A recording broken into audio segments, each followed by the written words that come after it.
अस्सलाम वालेकुम, मैं हूं शाज़ेब खानज़ादा। मुल्तान के सबसे बड़े सरकारी अस्पताल निश्तर मेडिकल हॉस्पिटल से अफसोसनाक और दिल दहला देने वाली वीडियो सामने आई हैं, जहां अस्पताल की छत और कमरे में दर्जन से ज़ायद लावारिस लाशें खुलेआम पड़ी हुई नजर आ रही हैं। इन लाशों के बारे में ये भी कहा जा रहा है कि वो कई महीने पुरानी हो सकती हैं, जिसकी वजह से अब वो बिल्कुल नाकाबिले शनाख्त हो चुकी हैं।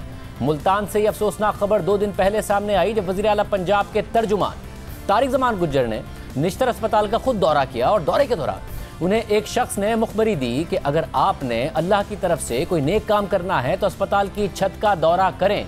तारिक जमान गुज्जर के मुताबिक जब उन्होंने छत पर जाने की बात की तो पहले तो उनसे ये बहाना किया गया कि वो छत पर नहीं जा सकते, लेकिन जब तारिक जमान ने अस्पताल इंतजामिया को कानूनी एक्शन लेने की धमकी दी तो अस्पताल इंतजामिया ने बिलाखिर छत का दरवाज़ा खोल दिया। और फिर उसके बाद तारिक जमान गुज्जर ने क्या देखा, खुद सुनिए। मैं बुध वाले दिन 2 बजे दिन निश्तर हॉस्पिटल का मैंने विजिट किया। इसी दौरान मुझे एक शख्स ने कहा कि आपने अगर अल्लाह की तरफ से कोई नेक काम करना है तो आप इधर आए, आपको हम दिखाते हैं। तो उसने मुझे बताया कि ऊपर डेड बॉडी पड़ी है जिनका कोई पुराने हाल नहीं। तो मैं उसी टाइम सर्दखाना खुलवाया। मैंने सर्दखाने में देखी तो बहुत सी डेड बॉडी पड़ी थी जिनका कोई वारस नहीं था। उसके बाद मैंने कहा ऊपर जरा छत खोलेंगे आप? कहते नहीं खोल सकते। मैंने कहा अभी खोलो वरना मैं आपके खिलाफ FIR दर्ज करवा दूंगा। तो इन्होंने फौरी वो खुलवाई छत। तो जब देखा तो वहाँ ताज़ा सीढ़ियों में खून था और सामने एक लेडी और एक लेडी की पुरानी वो पड़ी हुई थी डेड बॉडी, और 2 जो नौजवान थे उनकी पुरानी डेड बॉडी पड़ी। जो मेरे साथ MS साहब थे और जो दूसरे दो डॉक्टर थे, उनको मैंने कहा ये अफसोस वाली बात है, ये क्या कर रहे हैं, इतना बड़ा जुल्म यार। कहते जी इसके ऊपर हम सीखते हैं काम और ये आपको पता नहीं ये सब कुछ जायज़ है। जराये के मुताबिक निश्तर अस्पताल में जहां 5 फ्रीजर्स की मदद से 40 लाशों को रखने की गुंजाइश हो सकती थी, वहां पिछले कई सालों से उन 5 में से सिर्फ 1 फ्रीजर काम कर रहा है, जिसमें सिर्फ 7 से 8 लाशें रखने की जगह मौजूद है, जबकि इसके अलावा दीगर तमाम लाशों को अस्पताल की छत पर मौजूद कमरों में रखा जाता रहा।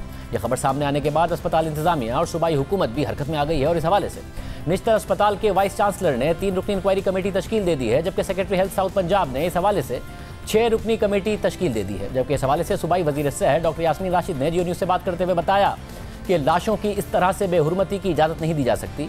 इंक्वायरी रिपोर्ट की रोशनी में जिम्मेदारों के खिलाफ कार्रवाई की जा सकती है। कॉलेज इंतजामिया का मौक़िफ़ है कि ये लाशें सूखने के लिए छत पर रखी थीं। कॉलेज इंतजामिया के मुताबिक लाशें मेडिकल तलबा की तरबियत के लिए थीं। अब यहाँ ये सवाल पैदा होता है कि लाशों को इस तरह से अस्पताल को अपने तजर्बों के लिए देने के क्या उसूल होते हैं। जो लाशें निश्तर अस्पताल की छत और कमरों में खुलेआम पड़ी हैं और गल सड़ रही हैं, क्या ऐसे ही होता है? पुलिस किन उसूलों और प्रोसीजर्स के तहत इन लावारिस लाशों को ऐसे मेडिकल टीचिंग अस्पतालों को देती है?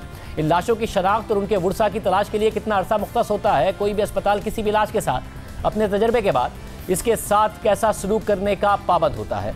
क्या लाशों की ऐसे बेहुरमती एक मामूल का हिस्सा है? लाशों की तकफीन और तदफीन का कौन जिम्मेदार होता है? और क्या दीगर अस्पतालों में भी लावारिस लाशों के साथ बेहुरमती इसी तरह मामूल का अमल है? जब इस हवाले से हमने मुख्तलिफ अस्पतालों और डॉक्टर्स और दीगर ज़राए से मौक़िफ़ जानने की कोशिश की तो हमें बताया गया कि जब पुलिस को अपने मुतालिका इलाकों में कोई लावारिस लाश मिलती है तो वो उसको सबसे पहले अस्पताल लेकर जाते हैं, जहां उनकी मौत की तस्दीक की जा सकती है, जिसके बाद उनका मेडिकल लीगल केस रजिस्टर किया जाता है। उसके बाद उस लाश का पोस्टमार्टम किया जाता है, अस्पताल भेज दिया जाता है, जिसके बाद ये लाशें या तो उस अस्पताल के ही सर्दखाने में रख दी जाती हैं या फिर दीगर सर्दखानों में भिजवा दी जाती है। जबकि इस दौरान पुलिस उस लाश की शनाख्त की कोशिश करती है या इस दौरान इंतज़ार किया जाता है कि वुरसा खुद ही आकर लाश की तस्दीक कर दें, जिसके बाद अगर मुतालिका वक्त में उनकी शनाख्त ना हो पाए तो या तो ईदी के ज़रिए तदफीन कर दी जाती है या फिर वो लाशें मेडिकल के तलबा के तदरीसी अमल के लिए अस्पताल इंतज़ामिया की दरख्वास्त पर उनके हवाले कर दी जाती हैं और तजर्बा होने के बाद उन्हें दोबारा सर्दखानों के हवाले कर दिया जाता है, जहाँ पर नमाज जनाजा के साथ उनकी तदफीन भी की जाती है।